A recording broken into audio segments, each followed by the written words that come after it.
SoccerChronicle.com informa Los Cachirules, el podcast con más garra, pasión y picardía que hasta el equipo de todos. Y ahora con ustedes, Los Cachirules.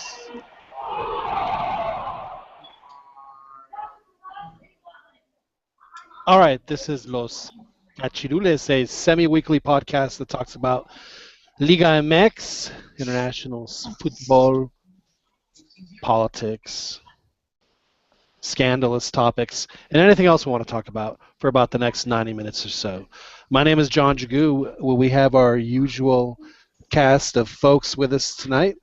We have all the way from Connecticut, Christian Velez. How are you, sir? I'm doing quite all right. How are you guys? We have from somewhere in Southern California. I'm just going to say Rancho Cucamonga. Does that cover everything? We have Daniel Preciado. How are you, sir? I'm excellent. It's not Rancho Cucamonga, is it? Escondido. Escondido. Is it next to Rancho Cucamonga? No, that's in LA County. I'm in San Diego County. So so you're way south. Yeah, so just think Oceanside to the east. Okay. I know where that is. Oceanside's really pretty. I don't know about much of Escondido. Anyway. You'll have to come down and I'll be happy to give you the tour. Anytime I can go to Southern California in the summer to get away from the heat, I'm all for it. All the way from there, someone who knows about heat, Fernando Regino. How are you, sir? I'm doing great. How about you, John? Doing very well. Down in Buda, Texas, Albert Campa. How are you, sir? Hey, what's up, everybody? Doing good.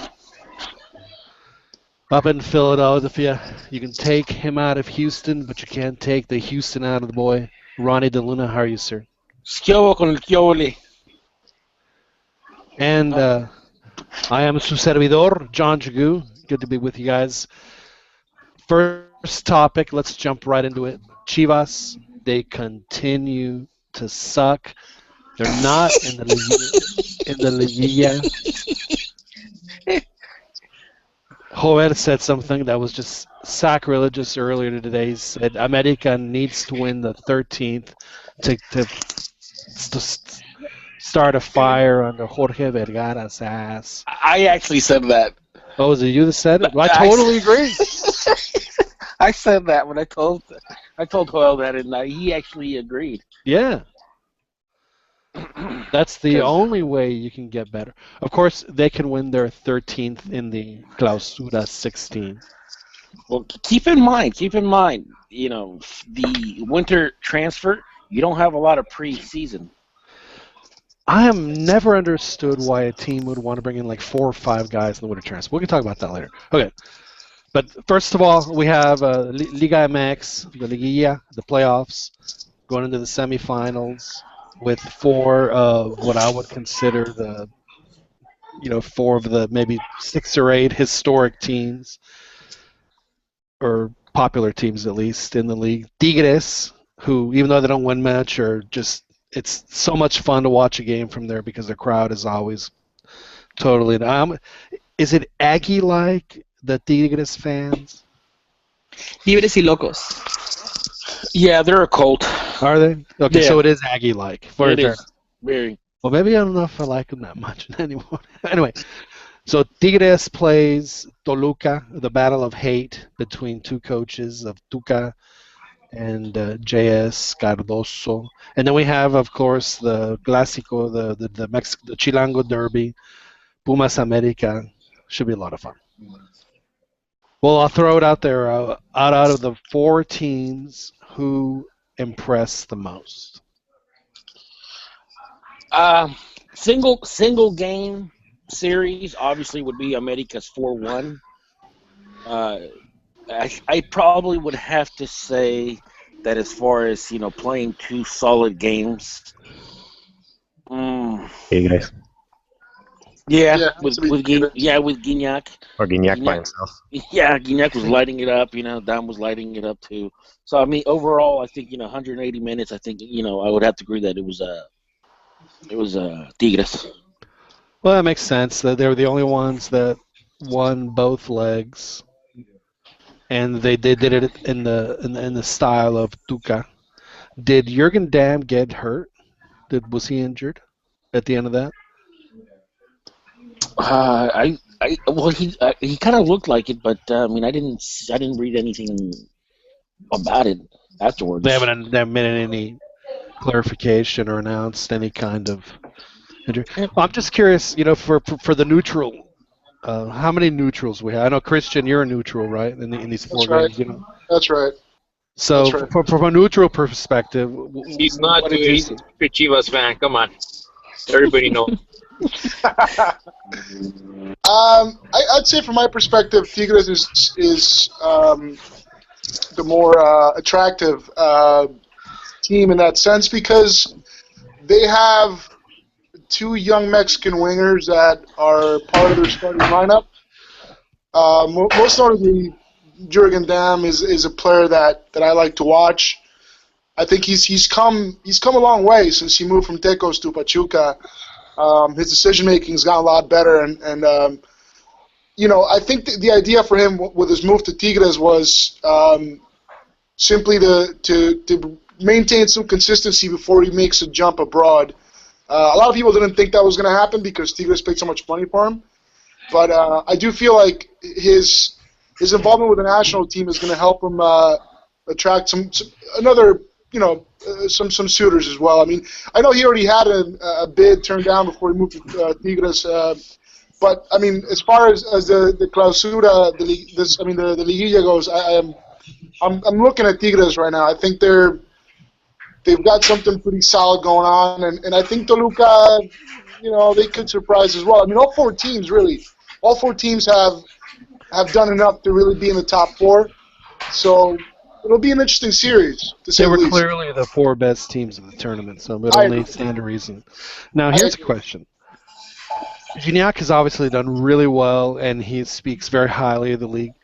Is there a chance, say after the Euro, that an America or a Monterrey or someone like that goes after a high-dollar Euro guy?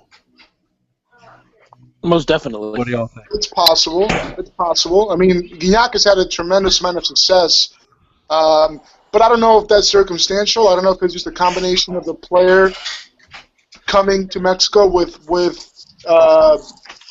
sort of a chip on his shoulder.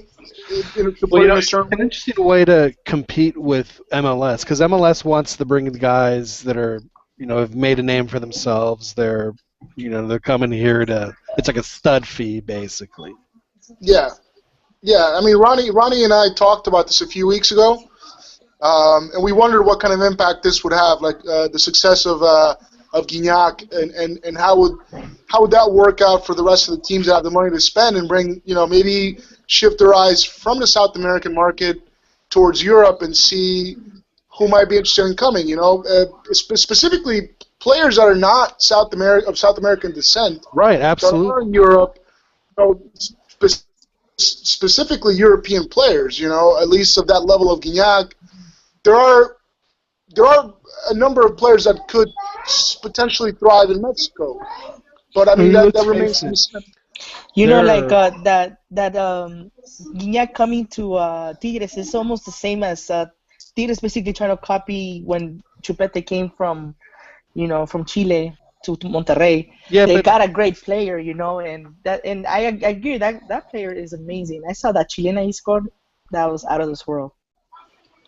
Well, I think one of the things that may aid in getting those European players is the fact that he's getting called up to the national team. I think it's one thing to go there and get paid, but I think if you're going to go to Mexico and you're going to continue, and if you get called up to the national team and you deliver still, then I think that more than anything, I think speaks of the level that he's continually seen on a week out basis, and which I think will tell other players like, hey, yeah, no, the level's really good, and then it'll show when he with the national team.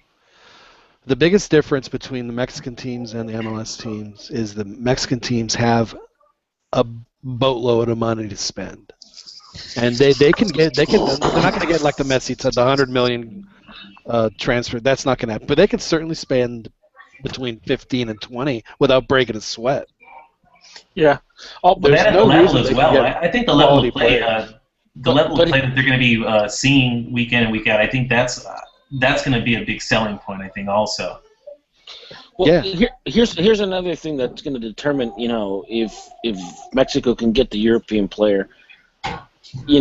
Obviously, when a European player looks at the U.S. and looks at Mexico, obviously, unfortunately, when they think of Mexico, they think of the narco wars and they think of the crime and stuff like that. And that's going to be a deterrent, and it can be. Also, the South Americans, although they know that happens in Mexico, they know from their contacts that it's not like that, all around.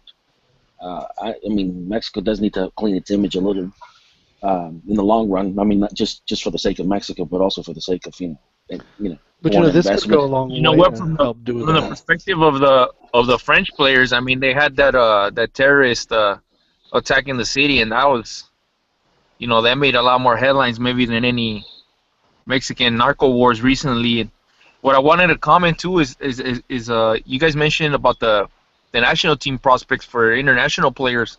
For the longest time, Argentina and Brazil, they would never call any of their Mexican players, right? I don't even think De Cavino get call-ups when he Never. was.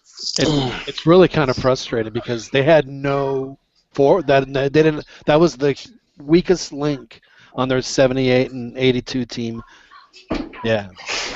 Well, but recently, when Diego Maradona, when he had the Argentine national team, he started calling up some of these guys just for the qualifiers. Remember, he had a qualifier base, and I remember he called up Vilar, he called up Chaco. I'm not sure. I don't think they played because Chaco ended up playing for getting capped by Mexico. But he also called up the defender Basanta. Yeah, that wasn't Maradona. That was he played.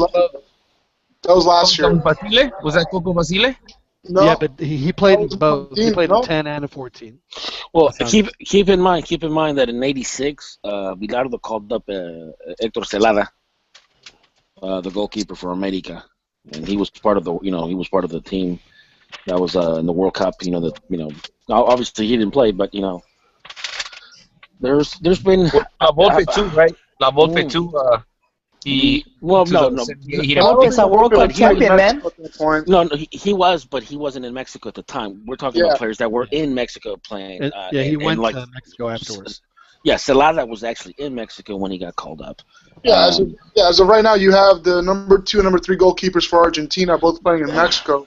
They're both very, very good goalkeepers. The only Brazilian that I recall that was actually called up while he was in Mexico was he died in car accident by Dirceu, the guy that basically is famous for saying Mexico that, hey, I give passes and they would give me watermelons.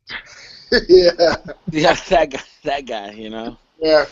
It's gotta be les doy balones, me regresan sandías. But if you see melones, it actually rhymes. So how about we change it to just melones, sandías y melones? That's so revisionist of you. Yes. Hey man, forget history. Postmodernist, dude. Ah, bueno. I'm just kidding. I don't. Not a postmodern. A team like the Monterrey, certainly. What is it? FEMSA that owns them. They probably spill $20 million worth of Coke on the ground every day. No, Coca-Cola. What? On the ground every day. So they can easily afford to get a guy with their new stadium, compete with Tigres, let's face it. I think it'd be interesting to find out what exactly the story is behind Iñak signing with Tigres, because it could simply, he might have wanted to change the scenery. Ronnie's over there eating his bars of what is that? I think he's eating cereal over there. But anyway, it'd be interesting to see what exactly led him to come to Mexico, because it could be as simple as he wanted to be in Mexico, but he also wanted to be close to the U.S. I mean, that might play a part in it. That might give the northern teams a bit of an advantage when it comes to signing these players. Who knows? And also, I think the most important thing is what kind of vision the front office have for these kinds of signings, because it's almost a foregone conclusion that they're going to go after South American players. I know Pachuca is right now looking at, I think, Miller Bolaños, Pachuca and America are both looking at him. A team like Pachuca, I don't really see him going after, a very expensive sort of European player, because that's not really their model. But Santos, maybe Monterrey already has a pretty good team. I think it depends. What can we offer these players? That they won't find in MLS. I mean, when it comes to lifestyle and security and things like that become part of the equation as these players get older and begin to have their own families. Well, Monterrey is very yeah, I guess go ahead, John, because you're going to touch on what I wanted to mention. Go ahead. Yeah, I mean, Monterrey is a great place to live for somebody like that. I mean, then there's so much money in that city, and the other little regias running around. Oh yeah, man. I mean, seriously. Was that neighborhood that they mentioned San Pedro Garza or San Nicolas? San Nicolas de los Garza. That's right where the university is. And that's better than some of the neighborhoods in the U.S., right? I mean, it's up there with the Beverly Hills type. It's like Pasadena. Okay. Yeah. Without a beach, though. I think the U.S. Wait, man, the island's only 2 hours away. Pasadena doesn't have a beach, too. Well, the Hollywood effect is also there for the United States. Just like the example being Beckham. There's also the Miami Heat effect, the stars and stuff that are in the U.S. And that's mostly Carlos Vela perspective. But Beckham is the biggest example of going to the U.S. just to increase their fame. And that's a no. I mean, like when Thierry Henry was here in New York with Rafa Marquez. They were walking around Manhattan, taking the subway everywhere, and they loved the aspect of people not bothering them, just letting them be, and people would come up and ask for an autograph here and there, but it was mostly just they were just doing their thing, and I think it was just Landon Donovan following them around, huh? Pretty well. I mean, Landon's I don't know how it went for him in LA, but I would figure that there's the players are if these players are hypothetically speaking, if they're single men, I'm not sure it would be a problem. I mean, Mexico has a lot to offer in that sense, but if it's a family thing and they're not well informed as to which areas in Mexico are currently dicey, so to speak, then that might just be a perception thing that might dampen whatever interest they may have, and then obviously the U.S. becomes a more attractive option in that sense. However, I mean, the standard of play when it comes to Mexico and the U.S., there's a difference between the leagues, and if you gotta hope that it's a situation like Gignac where these players want to come and really do want to hit the ground running and respect themselves and the league. By not taking it lightly. So I mean, this is sort of an experiment in that sense. I mean, we've seen African players in Mexico in the '90s, which I think was a pretty big success for America in that sense, for the most part. In the last decade, I only remember one player of African descent playing in Mexico, and that was the guy that played at Atlante. Hey, wait a minute! You don't count the Costa Chica guys, like Melvin Brown, Roberto Nurse. Well, I mean, yes and no. Jolly, what was his nickname? Robert Nurse nickname? Gallo Negro? Roberto Nurse is Mexican-born of Panamanian heritage. Not sure that quite counts. I mean, France has a lot of African players, or at least African descent. Could Mexico be an option for those guys? That's kind of what I'm getting at in a sense. I don't know. I mean, the Gignac thing is after seeing Samir Nasri and Benzema, the blackmailing thing. Yeah, the blackmail thing. I think we don't want that kind of element in Mexico, or the U.S. Serious, it fit right in, man. It fit right in. Come on. But I think Gignac, coming over and then his son being born in Mexico, I think that changes the image a little bit because he's in a nice neighborhood. He's getting paid well. He's still getting called up by his national team. His kids are over here. He's Well, one of the fastest ways to get players over here is actually through coaching. So if you hire coaching that have coached in Europe, and they come back, case in point, Juan Manuel Lillo, who we were supposed to have a long conversation about last week, but you guys check it out. But that's here nor there right now. hey, we can do it, man. Oh, it's on. All right. Sound like Gignac, though. Dude. The fans of Monterrey really, for Gignac, one comment I want to make on him. Mm-hmm. It's evident, it's obvious his love for the fans, the Tigres fans. For him to make the locals sign in France, that's just obvious. So I don't know if his decision worked, if he knew about the fan base and the passion that they had. But arriving there, he loves the culture now just because of that. I tell you, he already knew. He had a welcome when he arrived at the airport. Even one of my aunts, she's from Le va a los Tigres, and she got a picture with him. It was like a big deal over there. Trust me, man. He knows. He definitely knows. Well, he knows now. If he didn't before. So that could help Tigres at least, and maybe Pumas because they got I think the second best fan base. I mean, best case scenario, we can get Matthew Valbuena to come over because things are not going well for him over there. The whole blackmail thing. There's a whole bunch of guys where things aren't going well for them. They're sit on the bench. They're just looking for an opportunity. I just think it's if you're going to spend money on foreign players, go get you some really good ones. Does that make Gignac the number one choice now for France? No, I don't. Well, maybe depends on what happens with Benzema, but I don't think he's going to be returning. And at least it doesn't look like it from what I've read.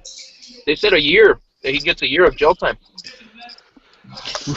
Yeah, this is not looking good for him. And just from a public standpoint, I mean, you can't have someone like that back on the team. It's difficult to see him back in. Yeah, the problem is it wasn't just him. There's a couple other players that are involved. So at some point, the coach will have to make a decision as to which ones he'll get rid of. I mean, Benzema seems like an easy target because he's directly involved and he's facing some legal issues because of that. So this could, I don't know, in some weird way, it could be beneficial, for Liga MX if they wanted to go after some of these guys. Who knows? Well, get Karim Benzema. Well, going back to Juan Manuel Lillo. If we were to, if the Liga MX were supposed to get better players from Europe and even South America, part of what Juan Manuel Lillo said in that interview, is right. And I know we were arguing online between us about style over substance and blah blah blah, but Lillo, when the reporter asked Lillo at that football convention. The reporter wasn't talking about the Liga MX. He was talking about the Argentine League, and asked him. I said, "Hey, many experts say that the Argentine League is the most competitive in the world," and flat out, boom, he says, it's the Mexican League. Those guys, when in terms of football style." And then he followed up with the question, and what do you call it? And he basically said that what the players what Liga MX do is that they engage and they're expected to engage. I think the Liga MX in Mexican soccer in general has really gone up in the last 10 years. The image of it. So Brazilian players, whether it be Brazil, whether it be Argentinian, whether it be European, they can go to Mexico and their game is not going to drop because it's at a high level. I think that I think we have a good product despite what the media in Mexico says. They're always trying to thrash it, but honestly, it's a good product. That goes without saying. It's not inflated too because when you got guys like Chaco Jimenez, way past their prime and out of shape, or guys like Johnny Magallon that finally they get in shape because they got called up to the national team by Hugo, or or even Conejo Perez, that he's obviously he's a step too slow. He jumps a foot too low. You're always going to have journeymen, in every league, you know. Yeah, but I mean, I think that brings down the quality of the league. It's the same thing where like you have Chivas debuting guys that they're not ready for a debut. Mm-hmm. And so they're making these mistakes that maybe an experienced player, an experienced player would. Those are individual team philosophies that are pretty much almost detrimental to themselves. Like you said with Chivas, bringing players in, young players that were not ready. And you also mentioned this before. When they got rid of their second division team, all they really had was pretty much the under 20s to blood players in, and that's never going to be a good enough level for an 18-year-old to get accustomed to what the first team is doing and what he needs to do to get on the field. But I mean, I think Ronnie's got a point. I mean, the level of the league, in my opinion, is very good. It doesn't have to be the best in the world. It's unrealistic to think that. But I mean, top 10, top 12. I think it's a realistic level. I think you could see it reflected in. You look at the traits of the Mexican player. They're players that are technically very, very good, and they know how to combine some of their physical traits with that technical ability, and that's something that's always going to be a foundation in the sport. I mean, if you have good technique. Are you talking about Neanderthal traits? Never mind. Since I joke with Never mind. Hey, but you got to check. What do you mean by technique? Because there's certain aspects of the Mexican soccer players' technique where you're left wondering, hey, what the heck? Well, what do they do in practice? Like, hey, I'm gonna let you expand on that before I answer the question because. Okay, go ahead. Sorry. No, I'm just gonna say you go first. You tell me what these aspects are that you think are maybe shortcomings or whatever. You know what? The name escapes me, but recently, just generally, you don't have any wide midfielders or outside backs that are good at either serving in a good wide cross or Well, to correct Ronnie in the article from Liguilla, he was asked what league is the most competitive, and he answered the Mexican league is the best league in the world. Talking about concept of play, and he says that the whole purpose of the team play is to score more goals than the team you're playing. So I think being offensive, trying to score goals instead of just hope a goal goes in or play off a set piece maybe. But that was what exactly his words is. It wasn't necessarily the most competitive, but the league that basically de juego. That's what he said. That showboated the most, basically. No, not showboated. Yeah, I mean, Leo's philosophy is he's an entertainer. He wants the teams to play entertaining. He likes the complete total footballer, and I think I read it score more than your opponent. But here's the thing. And the conversation or what we were arguing about was, we can't look at it from a lens of U.S. sports where it's style over substance, because what Barcelona does, and the philosophies of Menotti and Pep Guardiola and obviously Leo, is that you basically play looking for the goal rather than waiting for an error and stuff like that. And to look for the goal, you have to be technically and tactically superior than your opponent. But part of that also is individual talent. So it's not a matter of style where all you're doing is just juking and showboating. No, so no, you know how to trap the ball. You obviously know how to pass the ball. You know how to do off the ball movements. First touch passing and stuff like that. You understand the concept. You understand the movements. You understand what you're supposed to do. You can anticipate 2-3 plays ahead of time. Right. And that's what he's talking about. It's valid. Playing for the counter attack, playing the mouse and cat game and stuff like that. It's valid. you realize that he's butting into a big argument in Argentina that's been going on for years. Is the the Bilardistas Bilardistas. and So he's pandering to the Menotistas. He's criticizing the Bilardistas, but more importantly for me, he's criticizing the system and the style of coaches that have delivered for Mexico, both inside the league and on the national team, and that's the La Puentista style, La Puente type coaches. What it says to me, that article, is when somebody claims that a league is the best in the world because their objective is to score more goals than your opponent. What does that say about the other leagues? That they're trash. no, Well, you know, not you that know, they're trash, but just that they've completely changed the way of how they get the win. well, it's good thing you brought that up, John, because for years we've always been saying in Mexico that we don't respect the projects at long projects, los procesos, because we've become too result orientated. And part of it is, when you're basing, your decisions on performance and not so much on results, in the long run, the laws of averages are going to be on your side because you can win circumstantial. Hell, I mean, I remember a couple of years back, Necaxa had basically tied almost the entire season. So I mean, it wasn't a great season, but it wasn't a bad season. They just played the laws of they just played percentages. You know what I mean? If I recall, I think it was with Raúl Arias who played it. Raúl Arias, gave La Puentista a bad name because La Puente, he's not defensive. He just believes in balance. I mean, La Puente used to say that there's three things that you're supposed to do in football. You're supposed to attack, you're supposed to defend, and you're supposed to recuperate. And very simplistic, but that's the essence of what he believed in.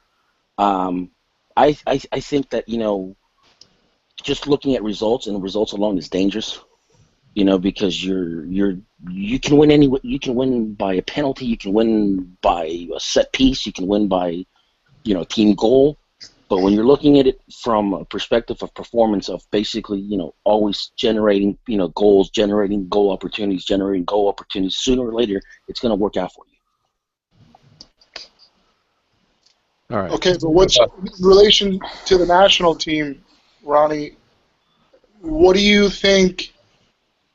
I mean, I'd say that naturally the Mexican national team is a team that, whether it's an internal pressure or an external pressure, they always look to compete and to establish a tempo of the game because that's part of the idiosyncrasia, so to speak, of the Mexican player. But I think we also have to take into account that there are times when, we sort of had this. We kind of got into a little bit, not too much, when it comes to results. At the national team level, there's a fewer number of metrics for success compared to what you'd find in the league, for example, or in Copa Libertadores, Copa Sudamericana, La Conca Champions. Mexicans in general have this, they want their teams to play well, to score a lot of goals, to be entertaining, to provide entertainment, and when a team doesn't do that, they are heavily criticized, which I think is fine, at least at the club level. I think at the national team level there is a distinction to be made about that, simply because the margin for error is almost a little bit smaller because the national team doesn't play a lot of games, and then usually the tournaments that they have to play, there's not a lot of room for error, and sometimes, like Pio Herrera got a lot of crap this past summer because of the way that the team played in the Gold Cup. It didn't play all that well. I mean, it sort of labored through the entire tournament, but they ended up winning it. So I don't know. I feel like we have to make that distinction ourselves, as a fan. There are times for the team to play well and to play pretty and to win and to roll over the opponent, and there are times simply when they need to win. And I'm of the idea that when those times come about, I'm not particularly worried about how it happens. I just want to see the team win and go So to the you're next realizing- round and whatever, et cetera, et cetera. You Yeah. just, You know what? you There's just don't simply a turn lot it of off. criticism that you know, if all you did was pick the best 11 players that Mexico had, that's all Mexico needed, and I think that became obvious that you know, we also had that this is like a sub part of our debate where if it's the system or it's the players or if it's both or you know, maybe it just, you know, they all went to the same you know, they all went to Rita's, came out happy and had a good game after. Hold on, my Ritas? Over there in Houston? Yeah, Houston Rita's, dude, they're international now. God, I love that place. I used to love that place, man. That's fun. All right, so moving on. America's playing Pumas. Yep. They just played. It was like 10 days ago. I guess a week ago. I was in St. Thomas at the pool bar. I made people watch that game. Nice. John. Sorry to interrupt. Before we move on, around the table. Each one say what's more important, the results or the performance. Results. Yep, results.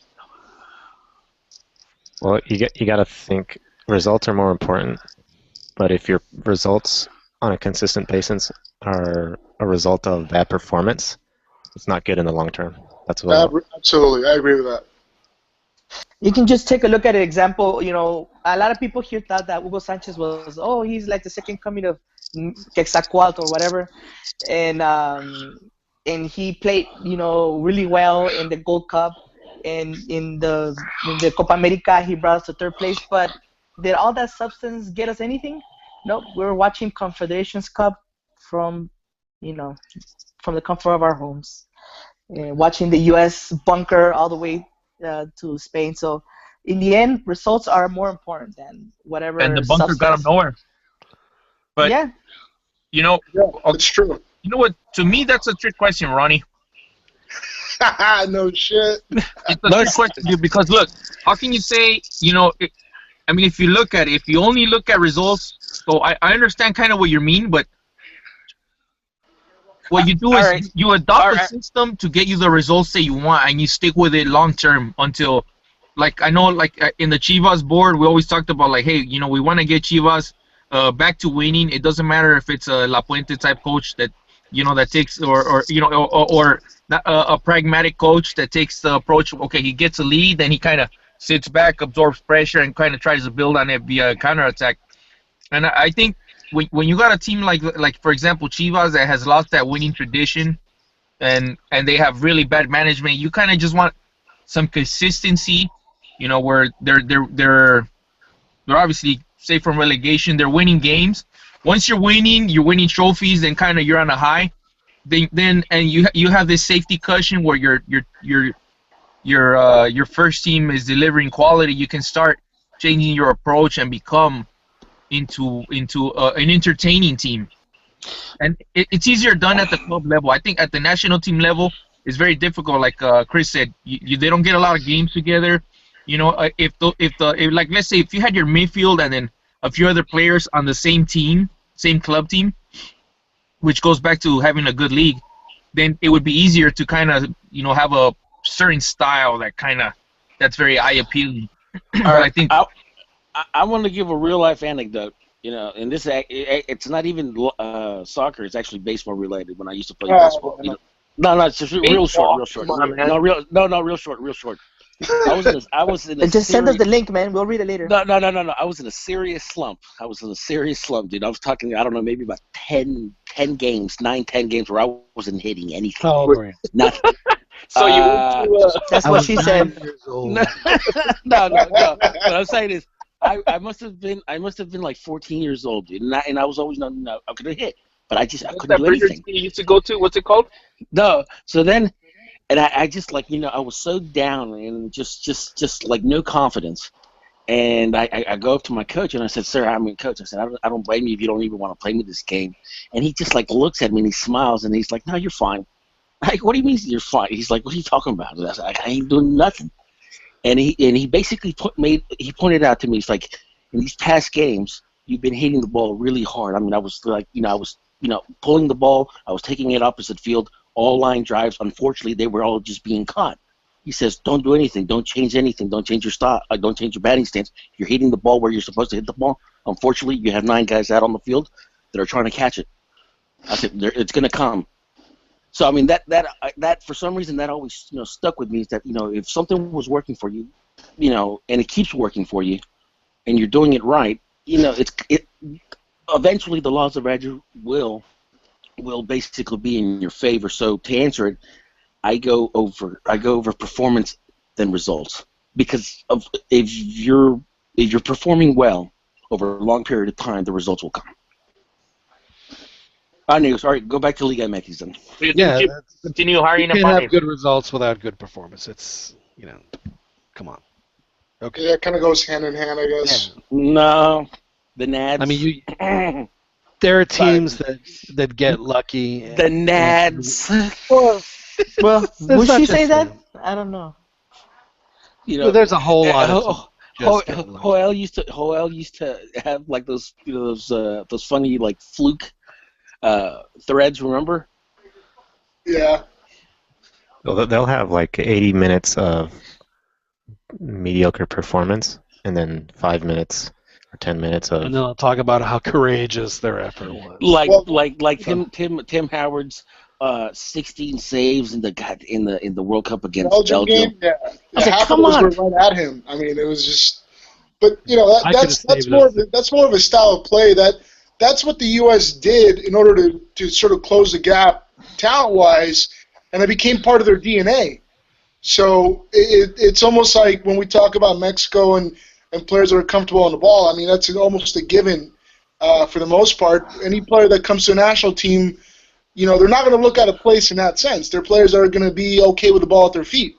Maybe they won't excel, they won't be world beaters, some of them, but they're okay with that. And the U.S. kind of is the same way. But over the last few years, they've sort of been found out as well. I mean, that tactic that they employed isn't enough to get them through anymore, to the point that you see what happened to them in the Gold Cup, where they lost to Jamaica in the semifinals, and they lost the third-place game to Panama. So that's something they have to face, much like we have to face our lack of physicality in certain positions. That has been a problem for Mexico over the past couple of years. Hey, but that's Jurgen Klinsmann's that's his approach, because when he took over Germany, right after he mentioned one of his interviews that he took the law that they studied a lot of the goals that had been scored historically, and that most of the goals, they were only scored only 3 players touched the ball at most. So that's why some of his decisions during Germany, where he, instead of having Oliver Kahn, what's the other goalkeeper's name? He played for Arsenal, Jens Lehmann. Jens Lehmann. Lehmann, yeah. Yes, he said that he chose Lemon to be the goalkeeper because, goaltending wise, they were both equally good, but Lemon just hit the ball a little bit further than Oliver Kahn, and so that's where he went with him, and that's why they practice a lot of set pieces. And the problem Jurgen has, and I think that what he did with Germany was fantastic. That's Germany. It takes 500 American guys to get one German guy, as far as talent. And I mean, dead serious. I would say that about.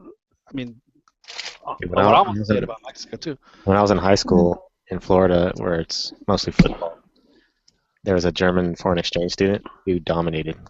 I'm sure. 3 times better than any player on our team. But the only reason why this happens is because Kobe Jones doesn't play soccer.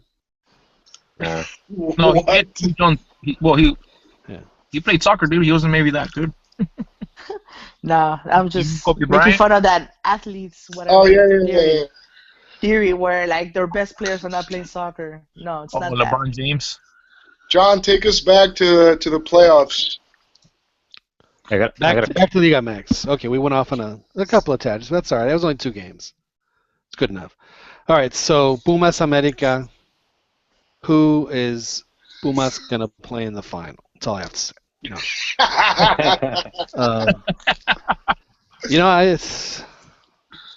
They don't have extra time in this round. It's just straight aggregate, right? And then that what they didn't do in this. Well, I guess they would have extra time. Yeah. It'll come down to league position, like the league table. I think sucks.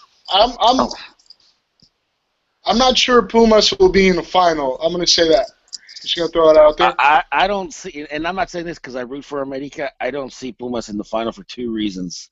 One, America plays better on the road, and obviously they play at the Seoul. Although it's still in the same city, they play better, when they're outside of the Azteca. Where there's less smog? Well, yeah, they're only... Or less altitude.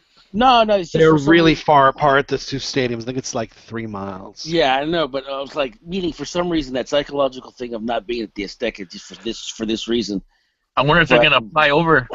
But well, America's just a better team, honestly. I mean, I thought Pumas ended up number 1 in the league, but as far as player personnel, there's no question America's the better team. No question. And I think if anything, I think that this America team is really pretty balanced. It's got a good. They've done well in defense. Their transition is good. They have some key difference makers, and I think Pumas has a couple of players as well they could rely on. But I think that overall, I'm with you, John. I think that America is just a little bit better at least, and I think that'll show over the 2 legs. So I expect America in the final. That's just my personal opinion. Well, the other difference between the two is that Pumas actually plays better as a team, and that's one of the reasons why they did so well. So that could help. Yeah, no, sure. I give it to America that they're going to be in the final too because have you seen their training? How dare you, sir? Hey, have you seen their training? They get into brawls in the middle of the training, like with Javier Güemes beating up on the youngsters. I don't know. Have you seen that? I don't know that video. I'm a big fan of the fact that America is playing well and are occasionally the team to beat. Chivas needs to get there too, but it just makes the league better when the big teams are playing well. I mean, honestly, would you guys rather be talking about a Pumas America semifinal or a Jaguares Puebla semifinal? Or what did we have last year, like Veracruz? I would prefer they actually lose the series, though, to be honest, so they could be ready for the Club World Cup. That's when todos somos americanistas. I think Pumas can steal it. Look, Yeah. Juan, Thank you, Albert. You're right. Juan, if America wins the 13th, America won't need the Pro de 85 title anymore, so we can give that to Chivas if you guys want it. All right, man. We won't need it anymore, so you guys can keep it. It's yours, okay? So if The Chivas doesn't is that the final, do they move up the final? So because You sound a little rustled, Ronnie. I'm not Russell. the Jimmys are. He's not. Just your Jimmys. Jaimes don't get rosqueado here, okay? No, I think Pumas can take it because if they put in Oribe, he's been playing bad. He's been tronco lately. Their main dude has been Sambo, and I think I don't know if he's injured, but I heard some stuff that he might not play the first game. I don't know how true that is, but because the defense I think was a little bit iffy. They were like clearing balls into Paulo Aguilar's back and stuff, and they did do good and they did win.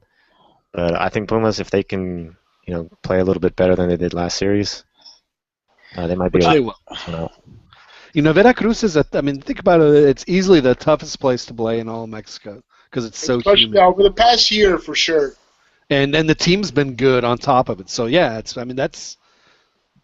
that was a tough series, and it just cracks me up that I see all these people on Twitter complaining about the árbitro. Se la regaló. The dude wasn't even offside. What are they complaining about? That's that's a good topic because I feel like there's way too much attention being paid to the refs in Mexico, and unfortunately for everybody, it's usually coming from the losers, ex-referees that are now TV pundits. Like never made a mistake. Well, right, like Ramon Rizzo, for example. He's a guy that will pause it. He'll pause the TV and take a screenshot of what he sees on the television, and he'll tweet it out. Like there's a complete sort of dissonance here when it comes to the referees. I mean, yes, they make mistakes, but at the same time, like, you know, they're making these calls in real time. You know what I mean? We're sitting at home watching this stuff on TV with the benefit of replays and with the benefit of multiple angles. So I feel like, I mean, there are times when referees do make legitimate mistakes that cost teams a game or a series. It happens. That's part of the game. You know what I mean? But like when you're putting so much effort and focus onto the referee performance, I feel like it takes away from really analyzing a game and where the teams. You know, how often how often can a team say that the referee actually cost them a game? I mean, you can probably point towards a number of plays where the team could have scored, should have defended better, X, Y, Z, whatever, and then you can maybe point towards a refereeing mistake. I don't like to sort of harp on the ref because I feel like it's a losing battle anyway. Like what's the ref going to say after the game? I don't know, man. I saw it. I called it.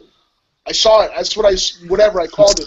You know the one that sticks out for me, Chris. You mentioned about refs is when Team Cruyff took over Chivas, and there was some incredibly dubious bad calls. Like even for, I mean, I know referees make mistakes, but they were just incredibly dubious to the point where I thought, like, hey, you know what, this something fishy is going on.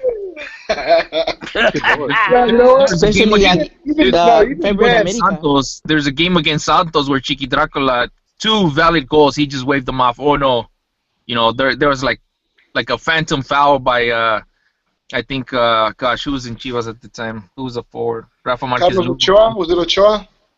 No. That was the greatest sign in Chivas history. God.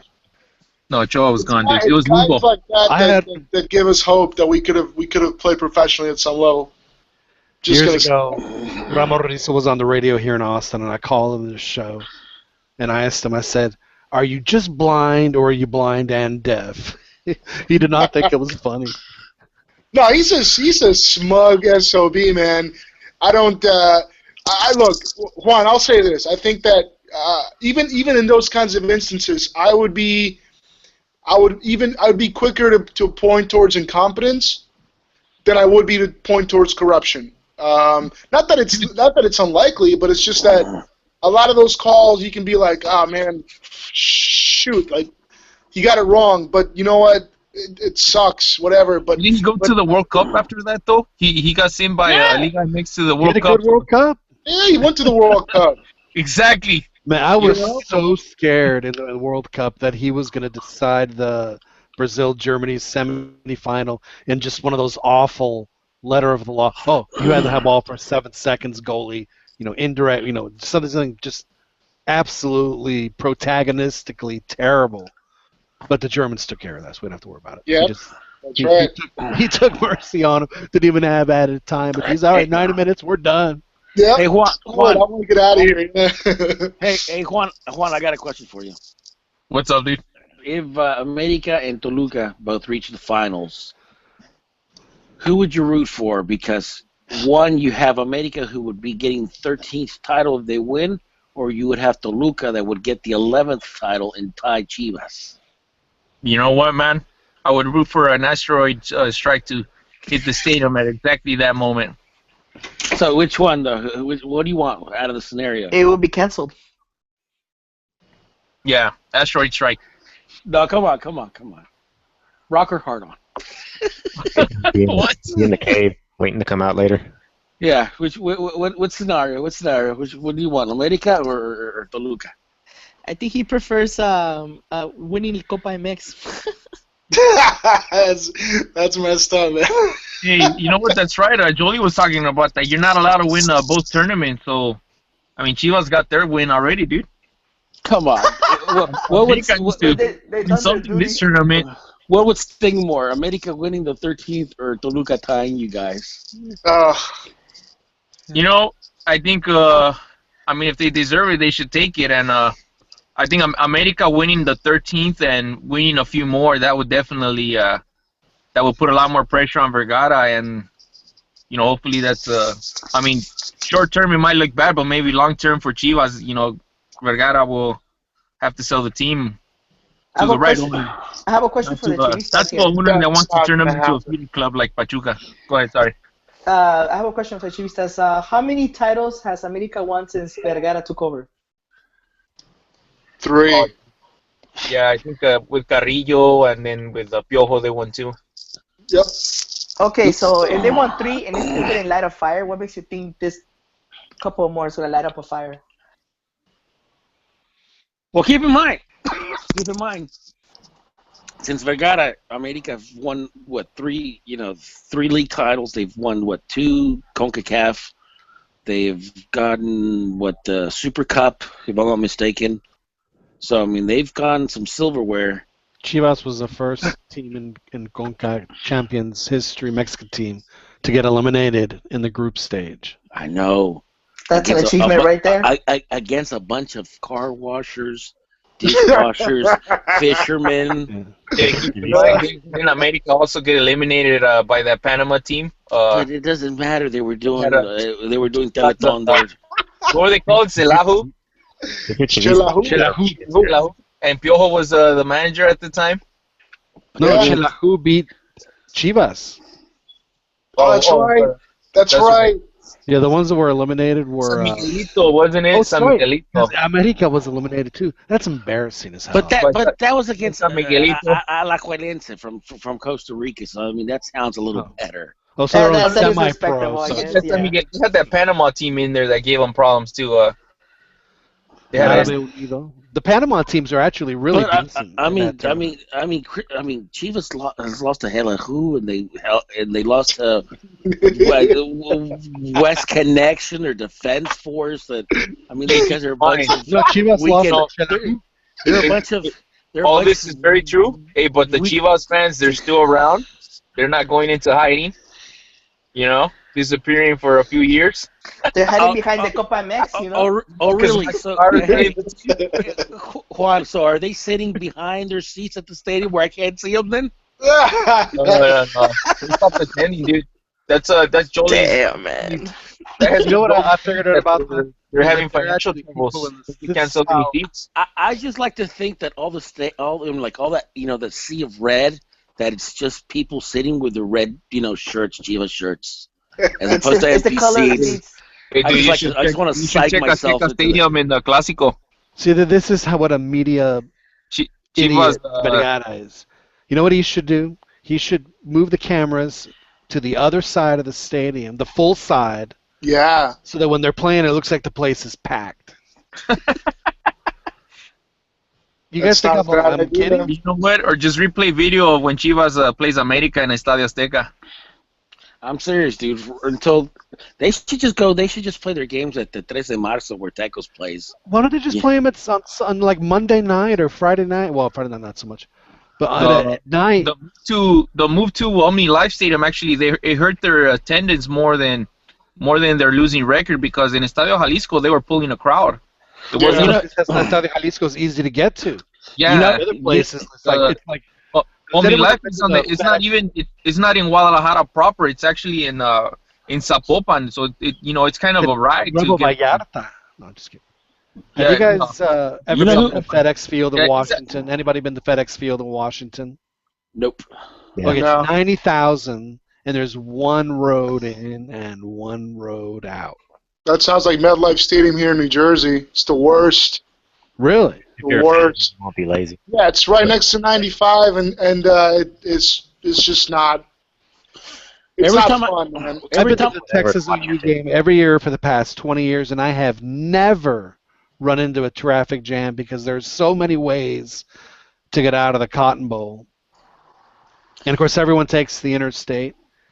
Anyway. Well, the MetLife, I take from my house. I literally just walk across the street, take the trolley to the 30th station, and then from there go to New York or to New Jersey, and I get off to the MetLife. Well, so yeah, it's right there. Yeah. Yeah, it's like right there. I mean, train down don't. to MetLife. The What's fact that you guys have public transportation is really chaps my ass. No, trust me. I've been living here 10 years.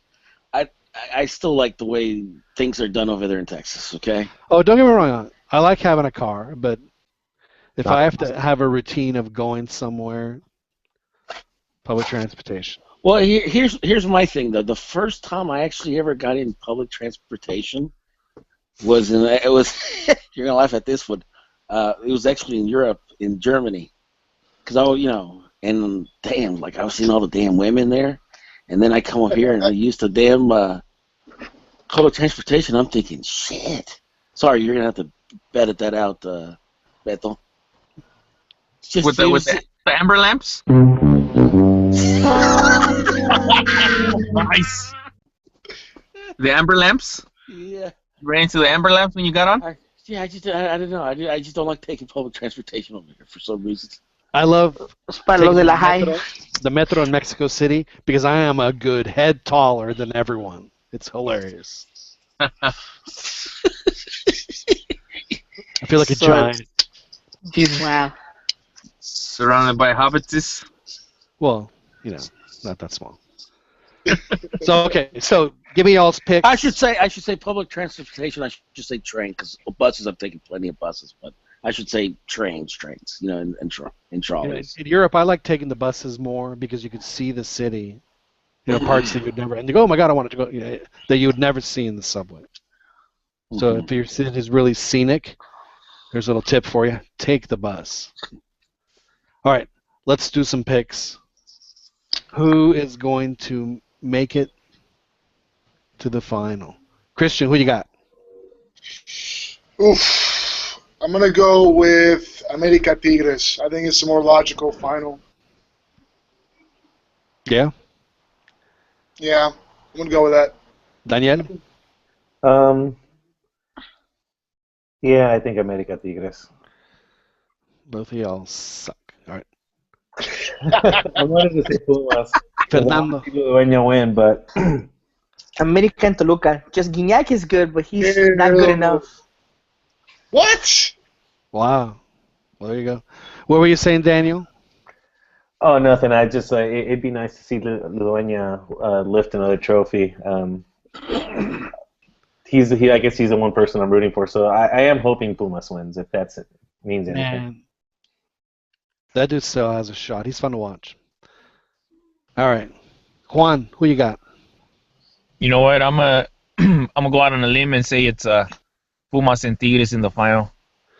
Wow. I think Lalo Herrera's gonna come up big. Even though, I didn't see good reviews on him on our chat. So far. I probably watch him more than anybody, and he's okay. I mean, he scores goals, but he just, I don't know. He just doesn't have it. Nothing special, huh? Yeah, he's just a guy. He's a jag.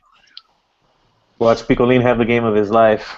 Oh man, better than, was that not the best? His roll around. Yeah. Such a troll. That's a guy I would. If he ever got capped, if he ever got called up to the national team, I would probably cry. I don't want to see that guy in the national team, man. Dude, he was giving his what if he deserves team it, man? a break. They were exhausted. He's a couple injuries away, dude. So don't. He's. I mean, I don't know. We got Melitona. He got a couple caps. I mean, why not, right? But no way, man. That guy sucks. He's a jerk. He's a jerk. He's a Jimmy Wrestler.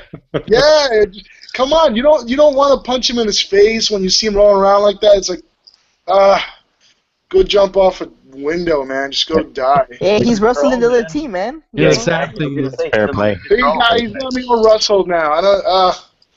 I didn't think about his face. Man, that would be fantastic. The Picolines go into wrestling. They probably have a career in that. They're ugly. That'd be brilliant. That's almost like a movie. El Esqueleto from Nacho Libre.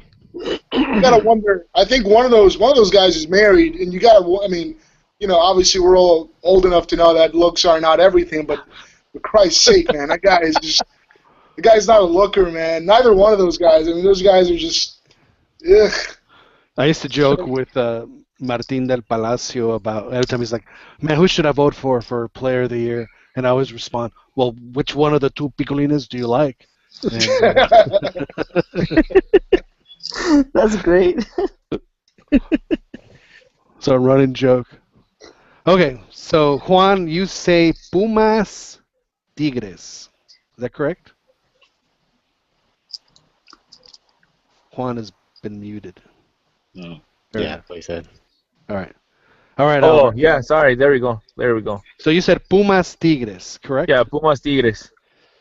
Pumas Tigres. All right. Albert. I got Pumas Tigres also because I think America's going to be prone to imploding. Also, Pumas, I think they're going to put it together and probably squeak one out. Tigres, I think Pumas. they're gonna, yeah, they're gonna go to the final as well. But I could see them not going to the final if Gignac doesn't. The thing I have with Gignac is all his goals lately have been high percentage or low percentage like golazos. Right. Yeah. And the Chilena, although it was pretty nice, it was off his shin guard. How lucky was that? Hey, whatever it takes, man. It just, Hey, he's you know, been studying give me the result. Chicharito tape. That goal that Just that like goal Antonio. that Julian Green scored in the World Cup in the Belgium game, where he just threw his foot at it, barely catches it, and it goes Yeah, in kind the of net. looped. It was a weird shot, but it Oh, went what a in. great play, dude! He threw his foot at it. That's all he did. He miskicked it, and it went into the net. Yeah, so those chances aren't going to be there all the time, and if they run out and no one else steps up, like Jurgen Damm or Aquino, who hasn't been playing very well, they might be out of luck. But that's who I think is going to go through. I think that's true. They're a little too Gignac dependent right now. So if he doesn't come through, I mean, Beto has a point. They might not even pull through. Hey, but hey, they're in the semifinal because even though it wasn't with style, he made it with his shin guard, but he made it. Wow. Hey, Pern, Hey, Burn sounds like a pulling for Tigres fan Toluca now. just because it's Tigres, honestly. Pern's turn to the dark side. What? Yeah, he's leaving it in loco now, huh? Are you? What you talking about, man? I'm right now. Do you root I'm against right now in Tigres? hibernation right now because Monterrey is not playing no vacation. So Are you a Rayado, and then whoever else is playing Tigres that weekend, is that who you follow? Hey, I'm here to support my team. That's all. Okay, I understand. That's cool. You're being I political. I object get to it. object Do to we have Juan. any You don't wanna Toluca answer fans it. here? Is there anybody rooting for Toluca or Todos somos Toluca. under the radar, huh? Yeah, Fernando's root for Toluca. He's a choricero desde la cuna. Woo! At least he was since yesterday. What do they call him? Perra Brava, the fan club? Barra Brava. Barra Brava. There's Chorizo some guys Bravo. around here. They would say, "Soy Barra Brava y me quito la camisa." Ronnie, who you got? Other American who? I got America Toluca, but that's who I have. I think I have America taking it. Yeah, if that's the I- final, they- America's going to take it. They have the best. They have the most depth out of all teams, meaning like bench and stuff like that. I think that's going to play into it. But I mean, that's as long. And this is probably going to be the only time I'll ever root for them. If America doesn't take it, I don't want to see Pumas take it. And there's two reasons: because I want the two Mexican coaches to win the title. Because when the Liguilla started, they were out of the eight. There was only two Mexicans. So at least, and they were making a big deal, like, oh, the Mexican coaches. Well, take that, and suck it. Damn. Okay. Fair enough. All right. No Russell Jaimes, huh? No. Like I said, I mean, it's very few outsiders win the LigaMX. Like really, Alberto Jorge, when he went with Toluca, he wasn't an outsider. He's played in Mexico. Matosas. Matos, I think he did play he wasn't a complete outsider, but as far as Estaba en segunda for a long time. Yeah, really the only outsiders. Caixinha. Caixinha and Pasarela. Those are really the only outsiders that have won. I mean, other than that, most of them have been, the vast majority of them have been Mexican. And as far as the foreigners, are guys that started their coaching careers and basically made their careers in Mexico. Exactly. Would you consider Hans Westerhoff an outsider when he was taking Chivas to the final? I have a lot of respect for Hans. He got that team playing very beautiful. Obviously got them into the final, and then Galindo kind of had a really good run in the Copa Libertadores, and I thought they were on the right track. But then they got Vergara, and they are where they are right now. But like I said, very few guys that are outside the circle actually do well in Mexico as far as coaching. Mohamed too, didn't he? Well, he played in Toros and Monterrey and America. So I mean, he's also like another. He's not really an outside. Exactly. So other than that, and that's probably the only reason why I would root for Pumas is because of Memo Vasquez. Because I mean, it just seems like right now it's kicking Mexican while they're down. Coaches. And they're good ones. If Memo keeps coaching Pumas for the next, if there needs to be an emergency. Wasn't it Vasquez that coached Cruz Azul in that final, America? Was it? No, who was it? Yeah, no, he lost it. Yeah, that's right. So I mean, no, like I said, those are the two guys that I'm rooting for. But other than that, Tuca, obviously I'm not going to root against the guy. He's been coaching in Mexico for ages, and obviously Pepe made his career in Mexico. So I wish those guys the best of luck. But I want Ambriz, and I want or Vasquez to take it. Hey, what do you think of the coaches that took Mexican teams to Libertadores final? I think Miguel España was one, right? No, you had Tena. Miguel España too, right? Didn't Miguel España took honorary Mexican? No. You're talking Azul, right? Oh, no, you're talking UNAM in La Sudamericana. No, that was Hugo, wasn't it? Yeah, that was Hugo. Miguel España. No, I think that was Azul. No, Hugo got fired, and Miguel España came. Okay, but Hugo. No, in 2001 with Cruz Azul it was Tena. And then Chivas was, what is it, Galindo, if I'm not mistaken. It was Real. Real took them to the final. That's right, Real, and obviously you had Tuca. As far as in the Copa Sudamericana, you had Brailovsky with America. You had Ojitos Mesa with Pachuca, and you had Miguel España with UNAM. Pumas lost in penalties, right? Yeah. And honestly, the guy that got if you remember, the guy that scored the winning penalty should have actually been ejected in the game. The goalkeeper, what is it, Abondancieri or something like that? Argentina. Abondancieri, because he committed a foul, if I'm not mistaken, outside the box and stuff like that. So I mean, the guy should have been out. And I remember, it's like Jesus. That was a good game, though. It was a good game. I've got Pumas and Tigres. Pumas because they have a much better defense than León, much better, and they've only given up 3 goals at home in 10 games. That's pretty good. If that's the case, Pumas will take the championship then. I mean, they have a great defense. They always have. That Verón guy has been incredible. He's one of the, when I think of like top 5 foreigners, he's the past 10 years, he's definitely on that list. Him and Da Silva from Toluca. Yeah, and those guys have been Hasn't Darío Verón been in the Mexican League since like forever? Yeah, he's been there since like 2004. I think he's been there for. Yeah, he was part of the Bicampeonato.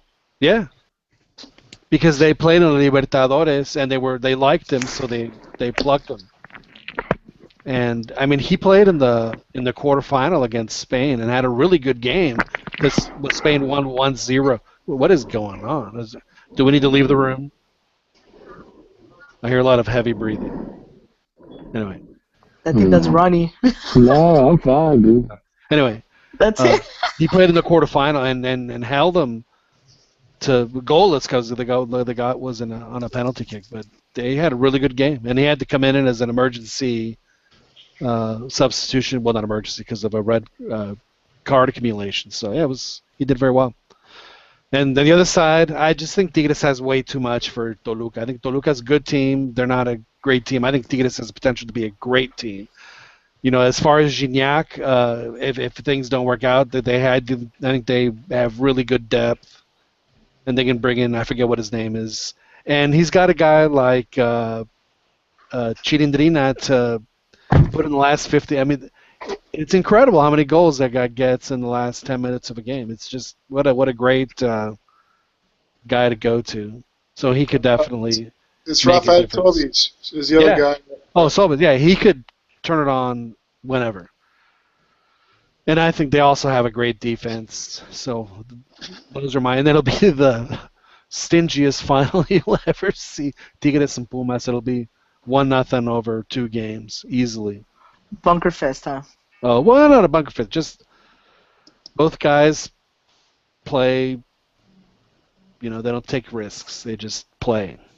They don't leave themselves exposed or try not to.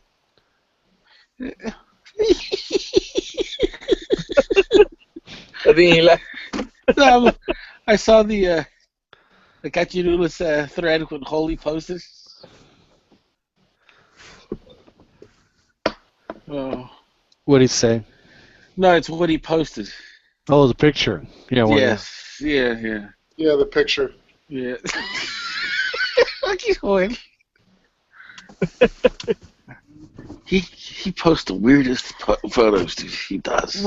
Well, that explains the heavy breathing earlier. No. Oh, man.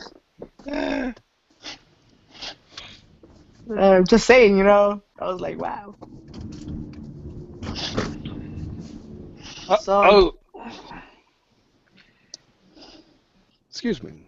go ahead. Anyway. Anyone else have anything else to add tonight? Hey, I want to ask you guys what you think about Osorio sitting down with Carlos Reynoso and addressing his criticism or having a sit down with him. Have they actually talked about what was discussed? They probably won't. Was it just speculation? No, there's actual photo of them sitting down and eating at a restaurant in Mexico City. Yeah, I know. I'm saying that, like, what they actually talked about. Like, has any of that been released or talked about? It probably won't be, and I highly doubt that Osorio would be as smug. I mean, Reynoso would be as smug as he was during a press conference. He may have a point that Osorio has sort of a particular way of talking, I guess, but you can say a lot. You can say a lot without having to say much, and I don't know. I feel like some of these coaches are getting baited into just getting a soundbite, just to pile on, and and to get the criticism going for Osorio because apparently people were not satisfied with the way they played in Honduras, and you gotta sell some papers. You need some headlines. How on earth would they not be satisfied with that? I don't know. Great question. It's a great question, isn't it? But for some reason, like the expectations are what they are, and if Osorio didn't know what he was getting into, he's getting a sort of a crash course into how to handle. Does he even pay attention to that stuff? I have no idea. I don't think he does. He says he doesn't, but there was talk about the fact that he has 1 or 2 people on his staff that are tasked with going through the press clippings and sort of gathering information as to what the public opinion and how it's being shaped regarding Osorio. So who knows? I mean, he may or may not care. I don't know. But at the end of the day, I mean, the guy started with 2 wins. He's got 6 points. There were some interesting things that we saw from the team. Maybe some other things that weren't quite up to par. But overall, I mean, I see a lot of room for growth for both him and the team. And, I can't really find fault in the way that the game was played in Honduras. At least, I think, well, we went into this during the last show, but, the team did what they had to do to win. They withstood the pressure, and in the second half of that game, they found a way to get the goals they needed, and that's at the end of the day, that's really what counts, at least in this scenario here with the national team. Some of the decisions that Osorio took were brilliant now in hindsight, obviously, because, for example, those are awful. Well, the two changes towards the end, to get in two guys que tenían gambeteo, that's brilliant, because you put those guys in front of a defense that's already tired out. Circumstantial. Hey, Tecatito was going to come in. It was obvious he was the main sub that was going to come in. The Jurgen Damm was sort of... Well, let me ask you all this. This little meeting that they had, was it publicized, or did someone just have them to take a picture of it? I think it was no, it actually was publicized by Veracruz. Seriously? Yeah. Why would they do that? Just to make sure everything's fine. Well, that's not on Well, the isn't Veracruz always been like a Televisa quasi? No, because hell, at one point TV Azteca owned them, and then before that it was that the Doctor Rafael Herreras. But it seems like all the trouble the America players always ended up at Veracruz. Yeah. That's true. Well, a lot of wine and women in Veracruz. It's dumping ground. It is. Well, I mean. Well, the guy should meet with every coach, and it shouldn't be publicized. It should meet with every coach. Talk to him. He probably is. I think it'd be better if he just went to the training sessions, if he just spent a couple days with each team and, got to see, talk to the coaches and see the players train. I'm not sure how much he's going to get out of having dinner and wine with someone like Reynoso. I mean, the guy's been around Mexican soccer for a long, long time, but he's never really been involved with the national team, so I'm not sure how much he's going to get out of that. But his coke addiction is probably what ruined his career. That's a fair point. That's a fair point. I heard he was quite a party animal in his heyday. So he turned down Real Madrid. He turned down Real Madrid because he was I think tag teaming Verónica Castro with what's his name, Valdés. Loco Valdés. Yeah. So he. I heard about that. Yeah, I heard about that. And honestly, I don't listen to all that, TV novela crap and stuff like that. But I just read that in one of my soccer magazines. So Juan's gonna say Cristian Castro is probably like an illegitimate son. Well, yeah, it's either Loco Valdés or it's gonna be Carlos El Maestro Reynoso. Hey, you can't. You know what? You could do a lot worse than that. I'm not gonna lie. So honestly, that's probably what ruined his career or his chance for the national team. Because at one point he was, he had that team in the early '80s with America that were just on fire, And then obviously Reynoso went to Tampico, did well over there in Tampico Madero. I think he got to two finals. He's had some good teams, but it's just. I just don't think that Reynoso really was able. I don't think he's ever really been able to manage his persona as a coach. You know what I mean? Well, it kind of showed during that press conference. What's that? It kind of showed during that press conference when he was asked about Osorio. I'd like to see some of these coaches just have a little self-restraint and tone down the cynicism, because I know cynicism is a huge part of Mexican humor. But I don't know. It just doesn't, I don't know. It just doesn't sit well with me. Well, take Tuca and Cardoso. Earlier today, Tuca said, "Ay, me da hueva hablar de Cardoso," or he said something like that. Right. Obviously, it's either something like that or no comment. No comment. No comment. No comment's not gonna fly in Mexico. No, it's not. That's definitely not. Yeah. So, it is what it is. But I think that's what Reynoso's been. I think he's a good coach, and I think he's been able to coach big teams and small teams. I just don't. I just think that sometimes he thinks too. I still think he thinks like he's a player, and he's I don't know, for some reason he just he could have been a really good coach.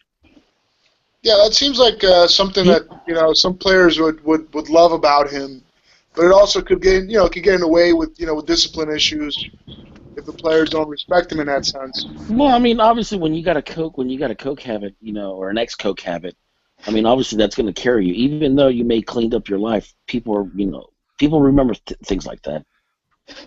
He's a horrific dresser, though. Yeah, he's not a good dresser at all. What about Matosa? Says a lot about him. Yeah.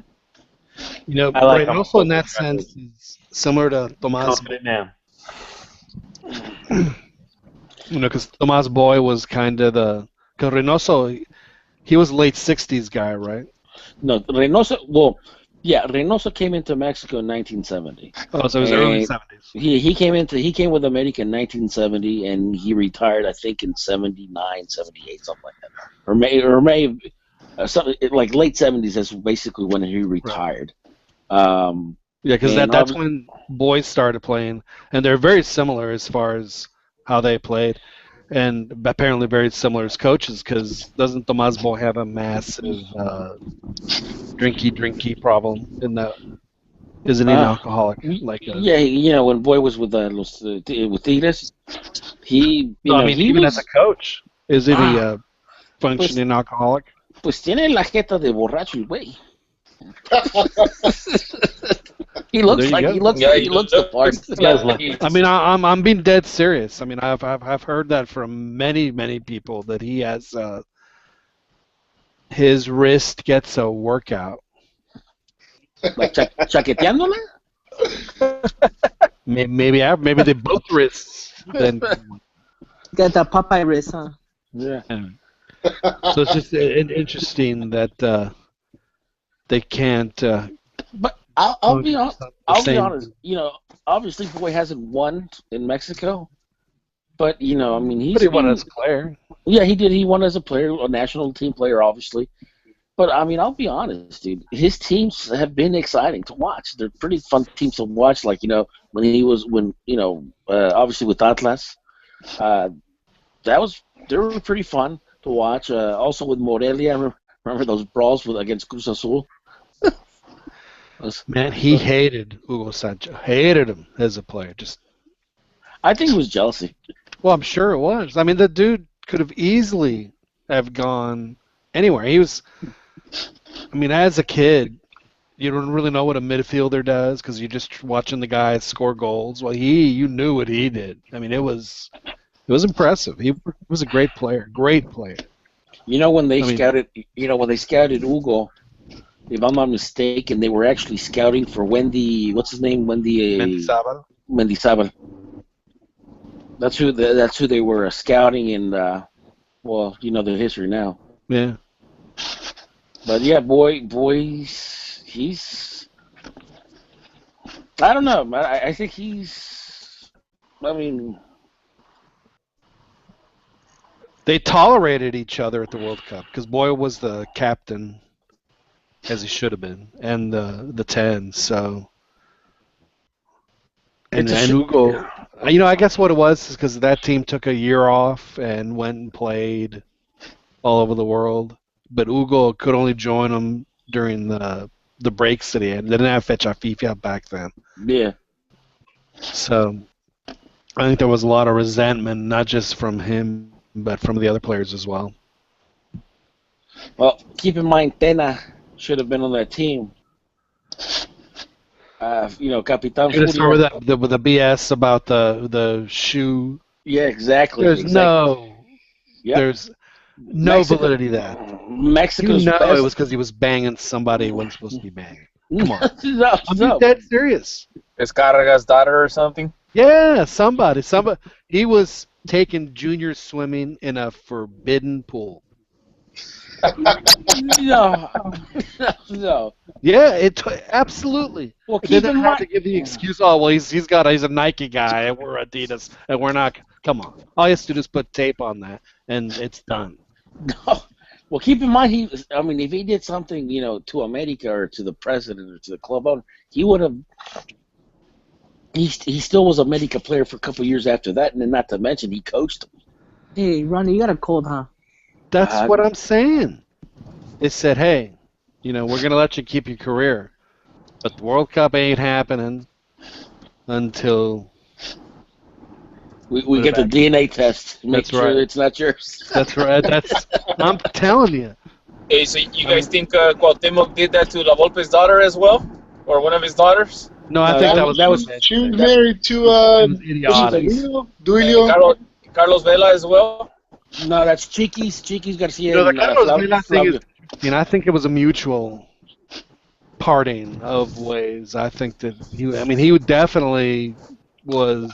Honestly, I think this is with Carlos Vela, I think he's a flamer, and people knew people just were going to rat him out. This guy. I'm just saying. I don't think so, because he likes the ladies. No, he's a little too metrosexual for me. No, he's... With him, Massa, and that... No, listen. Transformer. Hey, listen, I'm telling you, they rag on Hugo that, that Hugo would speak like a Spaniard. No, he didn't speak like a Spaniard. Obviously, he picked up some of the terms and stuff like that, like oye macho, oye tío, stuff like that. But with Carlos Vela... Watch some YouTube videos. He actually talks like a Spaniard. Dude, has been out of Mexico for same time. Same with Gio. Gio doesn't do it. Chicharito. Yeah, but that's that Cancun. Weird. Chicharito doesn't do it. I don't know. I don't know if I agree with that. I don't notice any sort of difference in his. He doesn't exactly sound super eloquent. Rafa's I'm not saying he sounds Spanish, but I'm just saying that perhaps some of these guys is the way and they who talk. cares if he does? Why is that? Yeah, why the Mexican police gotta come out of nowhere, man? You know what? The Guadalajara and the Michoacan accents, I think they're much more distinct and different from the Spaniard accent if you compare it to the Cancun accent. So are they saying that they're genetically predisposed of speaking with the best bent syndrome? No, I'm saying they're dumb. I'm saying they're dumb. I'm saying they're dummies. No, man. Isn't the Cancun accent? It's more, that coastal accent. Is it more Wilbur-ish? It may be a little bit softer. They tend to have a built-in lisp already, which is what the Spaniard has. No. I don't think Vela's. But again, who cares? Honestly, not too pronounced. Listening to y'all, except for Ronnie, because he's got his Houston accent. All y'all sound like where you live. Oh yeah, that's how Arizona sounds. Yeah, absolutely. Yeah, dude, you sound like a talking cactus. Sounds like Joe Arpaio. All of y'all have a certain kind of accent. It's like Pern's got that Phoenix accent. Yeah. There's no such thing as a Phoenix accent. There's definitely talking about. West Coast accent. This is a Brooklyn accent. Okay. West Side. Well, we apparently Juan's got the SA accent. Hey, Holmes. You know what you're talking about, Holmes. Good accent right there. Yeah, there was a while where I had fetishes with cholas in their accent. I don't know why. You don't know why? I don't know why. Yeah. I once in Houston. Golly. A days in that one of the sheets was written in Sharpie. It said "Cholas locas forever." Did they have Sharpies for their eyeliners and shit like that? Well, no, it was written in the sheets. I don't know how long it had been written there.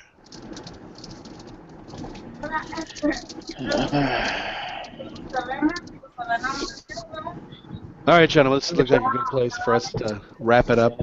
I think we've done about 90 minutes or so that's good. Awesome. When is our next show? What do you guys think? Wednesday? No, Same time, same hour. Liguilla We should do a show Well, Wednesday night's fine. I won't be able to host, but I can do Wednesday. Hey, we should resolve our showman, our entertainment, the professional versus the showman on Wednesday as well. That'll be a good discussion. Okay. The first leg of games is Thursday, though. Yeah. That's true. Well, we were supposed to do it last night, but nobody showed up. Got nothing. It's Like just media after the game. I think, if there's games Thursday, I'm up for Thursday. Yeah. Or if you guys are. Wednesday So or am I, Thursday is too. good. Yeah, same here. Wednesday or Thursday. Because the Let's do it. last game's at 9, so it'll be at 11. Is that too late for you, I'm down. Coast people? It's like Contacto Deportivo, the new style. The game starts at 9? Well, 9 Central, which would be 10 the other one. We do it, if we do 9 Central, you can watch the game and sort of like game companion it, whatever. Oh, okay. Well, in that case, it would be like 10 for me. Well, yeah, that's fine. Yeah. The same time as always, but we would, we talk whatever, and then we, watch the game at the same time. Make some little play-by-play. Yeah. Oh, man, I'll be like El Perro Bermúdez. Viene, no sé quién. ¡Gol! just make sure you beep out a lot of things, because I cuss like a sailor, especially when I watch. Oh, and beep out the heavy breathing, too. Thank you. Well, luckily, the Pumas America will be the first one. Swallowing a sailor. I'm lying down, okay? All right, gentlemen. It's been a pleasure. The little kid is singing. It's time to wrap it up. Nice. Man, put your kids in bed, man. I'm sorry, man. It's about that time.